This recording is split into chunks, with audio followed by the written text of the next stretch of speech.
Hello friends, welcome to ultra AJ और ये है ड्रैगन बॉल जी का एपिसोड नंबर 13।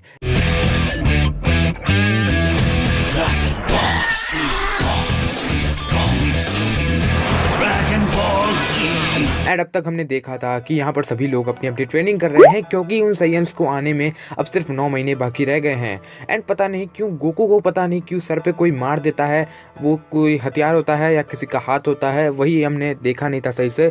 तो इस एपिसोड का नाम है gauze and maze and episode start होता है पॉन्ड ऑफ ब्लड से, जहाँ गोकू अभी बैठा है, उसको दर्द हो रहा है सर पे और वो उसके पास से ही आवाज आती है कि आखिर तुम्हारी हिम्मत कैसे हुई, the tree of circular life के पेड़ से तुमने एक आम तोड़ मतलब जो फल है उसे तोड़ने की कोशिश की है, तुम्हें कैसे छोड़ दूं मैं। अब यहाँ पर गोकू कहता है अच्छा मतलब मैं वो नहीं खा सकता, तो वो कहता है कि नहीं, वो जो है ग्रेट किंग यामासामा के लिए बचा के रखे हुए हैं, वो सिर्फ यही खाते हैं, मतलब वो ये खाते हैं, सिर्फ नहीं वो ये खाते हैं, तो हमने उनके लिए बचा के रखे हैं। गोकू कहता है हाँ मैं भूखा था। तो यहाँ पर वो जो एक रेड वाला जो होता है वो कहता है कि तुम क्या बात कर रहे हो यार, मतलब कहाँ से आए हो तुम। तो यहाँ वो बताता है कि मेरा नाम सन गोकू है और मैं यहाँ पर आया हूँ काइयोसामा से ट्रेनिंग लेने के लिए। अब इन दोनों को ही नहीं पता कि आखिर ये काइयोसामा है कौन, और वो कहता है कि अच्छा ठीक है तुम नहीं जानते काइयोसामा कौन है, तो वो कहता है कि नहीं, और वो बताते हैं कि ये नरक के पहले जिले की तीसरी गली है, ऐसा कुछ बताते हैं, मुझे सही से समझ नहीं आया, मतलब ये नरक के आसपास की जगह है। एंड यहाँ पर गोकू कहता है अच्छा तो मैं सरपेंट रोड से नीचे गिर गया, एंड वो ऊपर देखता है। एंड दूसरी तरफ हम ट्रांजैक्शन से देखते हैं कि लंच जो है वो भी यहीं खड़ी है और वो बहुत जोर से चिल्ला रही है कि तेंशिनान मुझे पीछे छोड़कर मत जाओ गद्दार। एंड यहाँ पर जो है तेंशिनान और चाउस ऊपर बढ़े जा रहे हैं। यहाँ पर ये दोनों सेम रास्ता तय करने वाले हैं जो गोकू ने किया था। एंड तेंशिनान यही कहता है कि गोकू मैं तुम्हारे पास आ रहा हूँ और जल्द ही मैं भी वही सफर पूरा कर लूंगा जो तुमने किया था। चाउस पूछता है कि तेंशिनान वैसे किस तरह की ट्रेनिंग हमें वहाँ मिलने वाली है, तो यहाँ पर तेंशिनान कहता है मुझे नहीं पता, बस किसी भी तरह की हो हमें वो सही से करनी है। दूसरी तरफ हम देखते हैं बोरा भैया बहुत समय बाद मिले हैं। यहाँ पर जो है लंच जो है उनके तंबूरे के अंदर देख रही है कोई अच्छी कैप्सूल वगैरह हो तो फ्लाइंग कैप्सूल से वो उड़कर ऊपर चली जाएगी, बट बोरा भैया कहते हैं कि वहां तुम्हें कुछ भी नहीं मिलने वाला है और पैसे भी नहीं है बोरा भैया के पास। तो वो उनके सामने गन कर देती है और कहती है कि मुझे एयरप्लेन चाहिए किसी भी हालत में। तभी वहाँ ओपा पहुंच जाता है, हाँ ओपा, बट पता नहीं क्यों यहाँ सबटाइटल के अंदर ऊपा लिखा हुआ आ रहा है, बट कोई बात नहीं, ओपा ही है हमारे लिए ये। बट वो कहती है कि दूर खड़े रहो मैं उड़ा दूंगी तुम्हें भी। एंड वो फायर करती है ओपा पे, ओपा उसे डॉच करता है और उसके बाद बोरा भैया उसकी पूरी जो बंदूक होते हैं वही नीचे फेंक देते हैं। एंड बोरा भैया के जो यहाँ हाथ के बाइसेप पे मतलब जो रुमाल लटक रहा होता है उससे लंच को छींक आ जाती है और वो वापस से अपने वही स्वीट इनोसेंट वाले रूप में आ जाती है। यहाँ पर गोकू जो है वो लगातार कोशिश किया जा रहा है किसी ना किसी तरीके से वो बाहर निकल सके, पर एक मोमेंट पर जाकर एक ही जगह पर वो वापस नीचे आ जाता है, मतलब उसकी स्पीड धीमी हो जाती है, वो वापस नीचे आ जाता है, मतलब उसके पास उतनी पावर नहीं है जितना वो उससे ऊपर जा सके। एंड यहाँ पर ये दोनों देखते हैं कि क्यों ना हम उसे जाकर थोड़ा खेलते हैं, मतलब बहुत समय बाद हम किसी इंसान के साथ खेलने वाले हैं, लगभग 1500 साल हो चुके हैं, हमने अभी तक किसी का खून सूंघा तक नहीं है, देखा तक नहीं है, आखिर देखते हैं आखिर वो क्या कर रहा है। बट ये दोनों लड़ाई करने लगते हैं कि पहले मैं तो यहाँ ये दोनों स्टोन पेपर सीजर करते हैं। एंड ये ब्लू वाला बेवकूफ बना देता है रेड वाले को, उधर देखो क्या है वो, एंड रेड वाला बेवकूफ भी बन जाता है।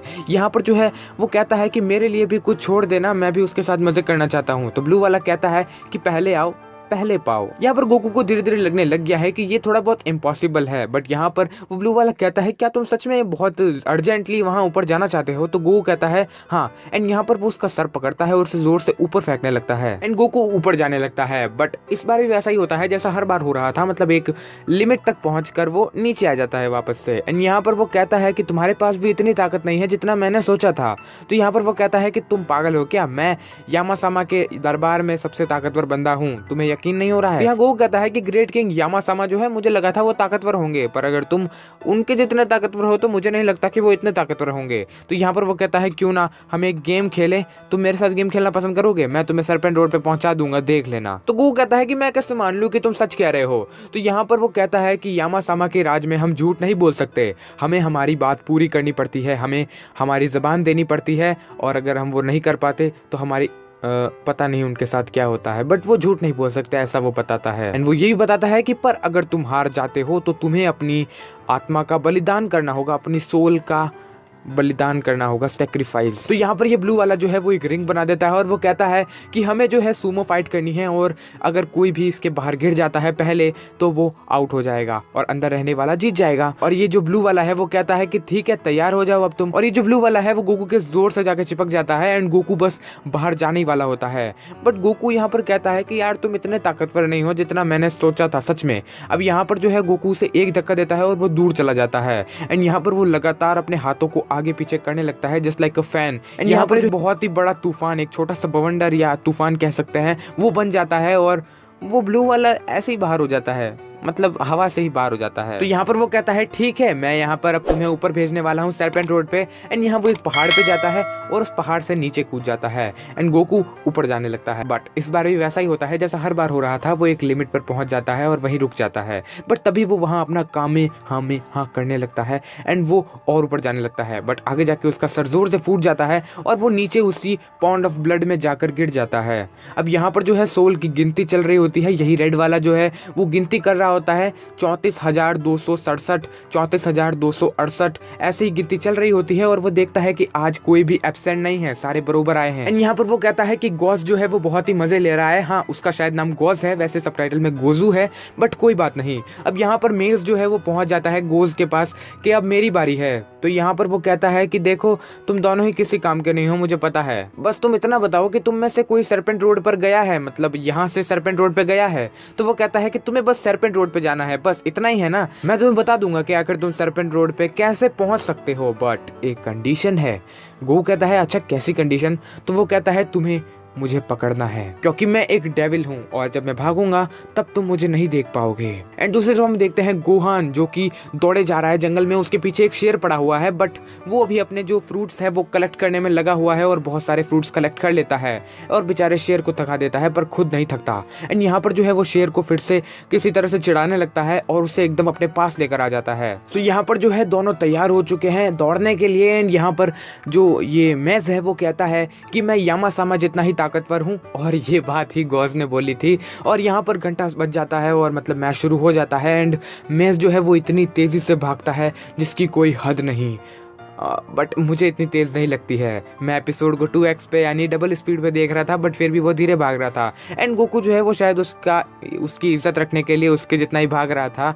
एंड यहाँ पर वो कहता है, मतलब मेज कहता है कि तुम इतने भी धीमे नहीं हो जितना मैंने सोचा था। एंड वो पीछे देख कर आगे दौड़ रहा था एंड जैसे ही वो आगे देखता है तो वो देखता है गोकू उसके सर के ऊपर ही है, बट वो और तेज़ भागना शुरू कर देता है पहले से और एक जगह पर जाकर बैठ जाता है और वो सोचता है कि अब वो शायद यहाँ नहीं आने वाला।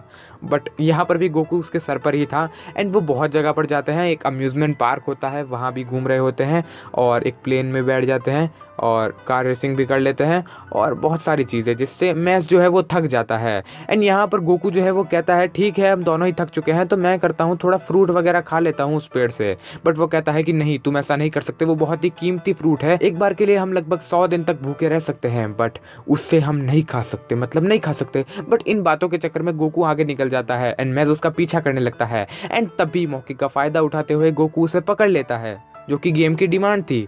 यहाँ पर वो अपना दिमाग लगाता है एंड मेज यहाँ पर कहता है कि हम एक बार फिर से खेलते हैं, मैंने ध्यान नहीं दिया क्या चल रहा था। अब गोकू यहाँ पर कहता है कि तुमने तो कहा कि तुम झूठ नहीं बोलते, मतलब यामासामा के राज में तुम झूठ नहीं बोल सकते। तो यहाँ पर बेचारे मेज को बताना पड़ता है कि सरपेंट रोड कहाँ से आती है। एंड वो हाथ दिखाता है अपना एक सीधी रेखा की तरफ जो कि एक पतली सी गली हम देख पा रहे हैं वहां पर। एंड सॉरी ये मैं अपने साथ लेकर जा रहा हूँ। एंड हम देखते हैं वो फ्रूट जो है वो एक तोड़ लेता है और उसे खा भी लेता है और चला जाता है, जिसे देखकर वो काफी गुस्सा होते हैं। बट कुछ समय बाद वो कहते हैं कि क्यों ना हम हमारा पुराना काम खत्म कर ले, चलो चलते हैं।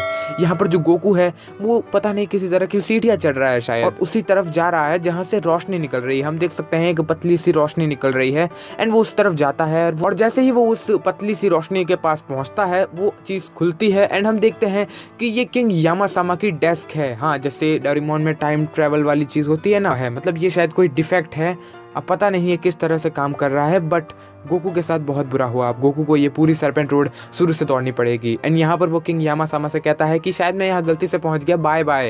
एंड वो फिर से दौड़ने लग जाता है। बेचारा गोकू बहुत ही बदकिस्मत है, अब ये पूरा रास्ता उसे वापस तय करना है जो उसने 1/4 रास्ता तय किया था। एंड साइंस भी पहुँचने वाले हैं 9 महीने बाद। तो मिलते हैं अगली वीडियो में, तब तक के लिए बाय बाय, टेक केयर।